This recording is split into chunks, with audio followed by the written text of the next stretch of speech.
तर शेतकरी मित्रांनो, शेतकऱ्यांसाठी आनंदाची बातमी. सकाळीच आपण एक माहिती दिली होती की जे काही कापूस आणि सोयाबीन उत्पादक शेतकरी होते त्यांना 2023चे जे काही अनुदान आहे ते मिळणार कधी, आणि त्या संदर्भातील अपडेटेड GR आज आलेला आहे की शेतकऱ्यांना ते पैसे कधी मिळणार.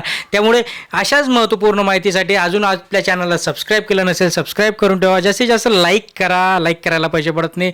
जास्तीत जास्त शेअर करा. बघा, जे काही कापूस आणि उत्पादक शेतकरी होते त्यांना हेक्टरी 5-5 हजार रुपयांची मदत, म्हणजे 2 हेक्टरच्या मर्यादेमध्ये 10-10 हजार रुपये 20 हजारांपर्यंत ही मदत मिळणार होती. आता याच्यासाठी राज्य शासनाकडून ई पीक पाहणी जे काही शेतकरी राहिले होते त्यांच्या याद्या अजून पोर्टलवर अपलोड नव्हत्या, बट आता यांच्याही याद्या ज्या आहेत त्या पोर्टलवर अपलोड करण्यात आल्या आणि त्या आता सगळ्या तुम्ही बघू शकता. आता बघा, जो काही GR आला आहे तो GR काय सांगतोय, ई पीक पाहणी तसेच सन 2023च्या खरीप हंगामातील कापूस व सोयाबीन जे काही उत्पादक शेतकरी होते त्यांना अर्थसहाय्य योजना अंमलबजावणी कशी करायची त्या संदर्भातील हा आहे GR, की ज्या शेतकऱ्यांचं प्रति हेक्टरी 5-5 हजार रुपये तर शासन देणारच आहे, पण ज्यांचे ई पीक पाहणीमध्ये नाव आले नाही अशा काही तक्रारी ठिकाणावरून प्राप्त झाल्याची बाब कृषी विभागाकडून महसूल विभागाला देण्यात आली आणि म्हणूनच त्या संदर्भातील हा GR शासनाकडून जारी करण्यात आला.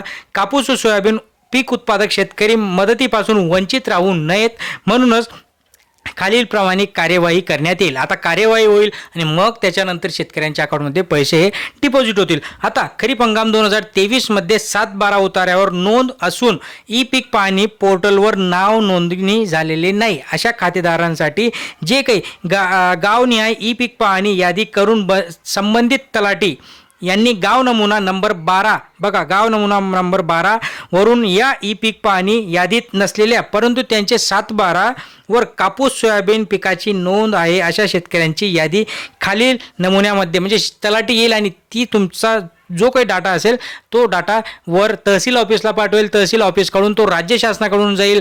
राज्य शासन प्लस महसूल विभाग ते व्हेरीफाय करेल आणि मग तुमच्या अकाउंटमध्ये पैसे डिपॉझिट होतील. आपण सकाळी देखील बोललो की हे जे पैसे ते राज्य शासन काय करणार आहे, विधानसभेची आचारसंहिता लागण्याच्या आधी तुमच्या अकाउंटमध्ये पैसे डिपॉझिट होतील.